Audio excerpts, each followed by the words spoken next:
আসসালামু আলাইকুম সম্মানিত কৃষক ভাইরা, আমি আসছি কৃষক মুশারফ ভাইয়ের জমিতে এগ্রিকোলা কোম্পানির সারা প্লাস শশার মাঠে।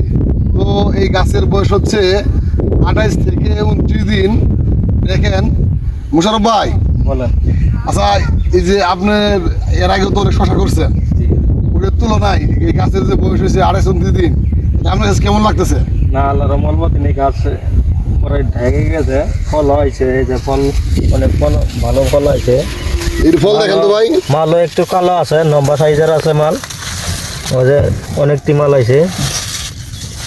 আপনার একটা গাছের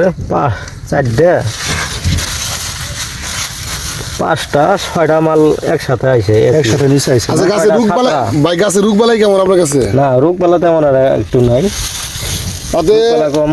তাতে আপনি আর কি 5 দিন পরে কি হারভেস্ট করতে পারবেন? ইনশাল্লাহ এক সপ্তাহ অথবা 5 দিনের মধ্যে ইনশাল্লাহ হারভেস্ট করা যাবে। যাক যাক, তাতে এখন এই সব মিলে আপনার কাছে এই সারা প্লাস জাতটা কেমন লাগতেছে? না, আল্লাহর রহম ভালোই আছে।